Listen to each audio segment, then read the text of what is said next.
जब से इंसान ने सोचना शुरू किया तब से हर सिविलाइजेशन, हर कल्चर और हर धर्म ने सदियों से सिर्फ एक ही सवाल का जवाब ढूंढने की कोशिश की है कि आखिर मौत के बाद क्या होता है। क्योंकि जरा सोचो, इस मोमेंट में आप सांस ले रहे हो, कुछ देख रहे हो, कुछ सोच रहे हो, पर अगले ही पल सब खत्म, ना सांस, ना सोच, ना धड़कन। इसीलिए सवाल उठता है कि आखिर मौत के बाद क्या होता है। क्या सच में हमारे अंदर कोई आत्मा है जो शरीर मरने के बाद भी जिंदा रहती है? क्या सच में मौत के बाद भी कोई और दुनिया होती है? क्या सच में मौत सिर्फ अंत है या एक नई शुरुआत? और क्या सच में एक इंसान मरने के बाद भी वो फिर से जिंदा हो सकता है? तो आइए जानते हैं इसे ही स्क्रिप्चर और साइंस के नजरिए से। हाय दोस्तों, मैं हूं राहुल और सीधा पॉइंट पे आते हैं। साल 1930 इंडिया में ही एक ऐसा रियल पुनर्जन्म से जुड़ा केस आया जिसने पूरे देश को हिला के रख दिया और आज भी उसे लोग भूल नहीं पाए। मैं बात कर रहा हूँ 4 साल की एक छोटी सी लड़की जिसका नाम है शांति देवी, जिसने दावा किया कि वो पहले जन्म में लुगदी चौबे नाम की एक महिला थी, एक ऐसी औरत जो ये पैदा होने से 2 साल पहले ही मर चुकी थी। लेकिन बात सिर्फ यहाँ तक नहीं रुकी। शांति ने उसके घर का एग्जैक्ट पता बताया, लुगदी के परिवार वालों को बिना देखे ही पहचान लिया और उनके पर्सनल जिंदगी के ऐसे राज बताए जो सिर्फ लुगदी ही जानती थी। इसलिए जब तक शांति देवी सिर्फ 6 से 9 साल की हो चुकी थी, ये केस इतना मशहूर हो गया था कि लोगों का ध्यान इस पर जाने लगा और इतना शॉकिंग था कि खुद महात्मा गांधी जी ने इस पर इन्वेस्टिगेशन की। तो दोस्तों, अब सवाल उठता है कि क्या पुनर्जन्म वाकई में पॉसिबल है? इसे समझने के लिए आपको ये समझना होगा कि आखिर मौत के बाद क्या होता है। साइंस कहता है जब दिल धड़कना छोड़ देता है, दिमाग के सिग्नल्स बंद हो जाते हैं, फिर शरीर धीरे धीरे मशीन की तरह शटडाउन होने लगता है, तब एक इंसान की मौत हो जाती है। लेकिन दोस्तों, अगर ये सच है तो फिर वर्ल्ड फेमस न्यूरोसर्जन के साथ जो हुआ, तो फिर वो क्या था? मतलब एक वक्त था जब डॉक्टर एबन अलेक्जेंडर, हार्वर्ड के टॉप न्यूरोसर्जन, सिर्फ और सिर्फ साइंस पे विश्वास करते थे। ना कोई भगवान, ना आत्मा, ना आफ्टर लाइफ, बस ब्रेन, बायोलॉजी और डेटा। लेकिन फिर कुछ ऐसा हुआ जिसने उनकी पूरी जिंदगी ही पलट दी। एक दिन वो एक रेयर ब्रेन इन्फेक्शन की वजह से अचानक वो कोमा में चले गए। डॉक्टर होने के नाते खुद वो जानते थे कि उनका ब्रेन कम्प्लीटली शटडाउन हो चुका था साइंस के मुताबिक, और उनके इन्फेक्शन की वजह से भी कोमा में कोई ड्रीम से थॉट्स पॉसिबल नहीं थे। लेकिन तभी उन्होंने कोमा में रहते हुए ही कुछ देखा। उन्होंने महसूस किया कि वो अलग ही दुनिया में जी रहे हैं, जहाँ एक रोशनी, एक डिवाइन एनर्जी थी, एक ऐसी जगह जहाँ ना दर्द ना डर, सिर्फ दूर दूर तक शांति थी। लेकिन सबसे हैरानी की बात, जब वो 7 दिन बाद जैसे कोमा से बाहर आए, वो कहते हैं कि उन्हें लगा वो उनका असली घर था। इसलिए तब से वो सिर्फ एक न्यूरोसर्जन ही नहीं रहे, उन्होंने अपना पूरा साइंटिफिक बिलीफ सिस्टम ही छोड़ दिया और प्रूफ ऑफ हेवन नाम से एक बुक भी लिखी, जो आगे चलकर बेस्ट सेलिंग बुक भी बनी। लेकिन अब सवाल उठता है, अगर उनका ब्रेन वाकई इनएक्टिव था तो ये सब किसने देखा? क्या हमारा मरना वाकई किसी और दुनिया में जाने का रास्ता है? तो बात यह है कि द डाइंग ब्रेन हाइपोथेसिस के मुताबिक इसे एनडीई, नियर डेथ एक्सपीरियंस कहा जाता है।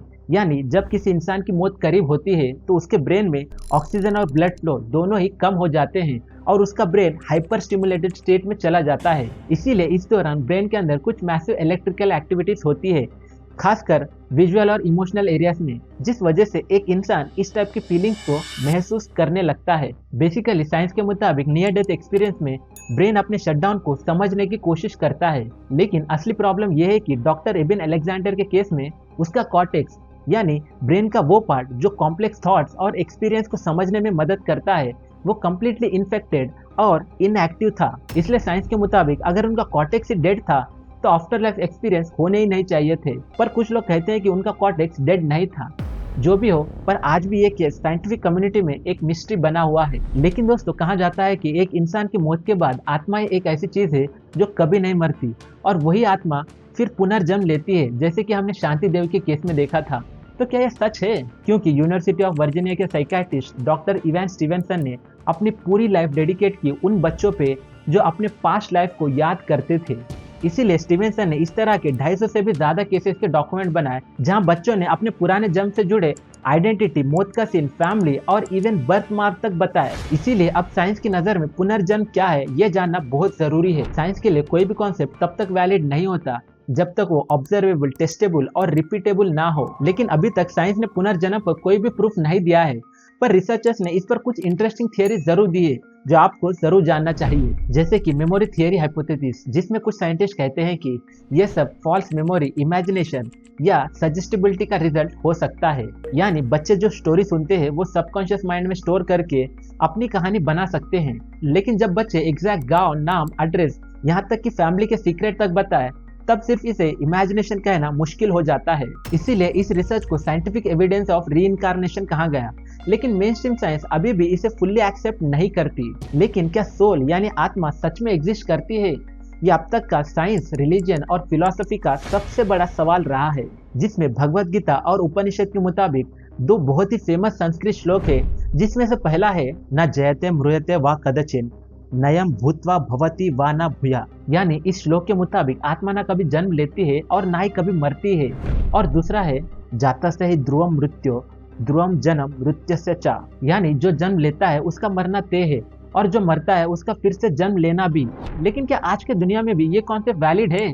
इसीलिए इस पे जो साइंस कहती है वो काफी इंटरेस्टिंग है। साइंस की दुनिया में आत्मा को कॉन्शियसनेस यानी अवेयरनेस माना गया है, जिसमें से क्वांटम कॉन्शियसनेस थियरी के मुताबिक फिजिसिस्ट डॉक्टर स्टुअर्ट हेमिरोफ और रॉजर पेनरोज का मानना है कि जब हम मर जाते हैं तो हमारी कॉन्शियसनेस यानी अवेयरनेस खत्म नहीं होती, वो यूनिवर्स में एक क्वांटम सिग्नल बनकर बिखर जाती है, जस्ट लाइक एनर्जी जो कभी मरती नहीं, सिर्फ ट्रांसफॉर्म होती है। लेकिन दूसरा सबसे कंट्रोवर्शियल एक्सपेरिमेंट है 21 ग्राम थियरी। साल 1907 में एक डॉक्टर डंकन मैकडूगल ने एक बहुत ही अजीब एक्सपेरिमेंट किया और कहा कि जब कोई इंसान मर जाता है तो उसका वजन 21.3 ग्राम कम हो जाता है। तो क्या 21 ग्राम किसी आत्मा का वजन है या एक सिर्फ अजीब कोइंसिडेंस? इसीलिए इस चीज को प्रूव करने के लिए मैकडूगल ने फिर से एक वियर्ड एक्सपेरिमेंट किया, लेकिन इस बार इंसानों पर नहीं बल्कि 15 कुत्तों पर किया। लेकिन डॉग्स मरने के बाद भी उनके वजन में कोई चेंज नहीं देखा गया। तो मैकडूगल ने कंक्लूड किया कि डॉग्स में कोई आत्मा नहीं होती। पर साइंस ने इस एक्सपेरिमेंट को स्मॉल सैंपल साइज और मेजरमेंट फ्लॉ की वजह से इस एक्सपेरिमेंट को अनरिलायबल बताया। इसलिए दोस्तों एक लाइन में कहूँ तो साइंस के पास करंटली कोई भी सॉलिड प्रूफ नहीं है जिससे वो कह सके कि आत्मा या सोल एग्जिस्ट करती है। लेकिन सवाल अब भी वही है कि क्या आत्मा सच में एग्जिस्ट करती है? क्योंकि रिलीजियस के मुताबिक आत्मा बिल्कुल होती है। एनडीए यानी नियर डेथ एक्सपीरियंस आत्मा की एग्जिस्टेंस की तरफ पॉइंट करता है, लेकिन साइंस प्रूफ डिमांड करता है।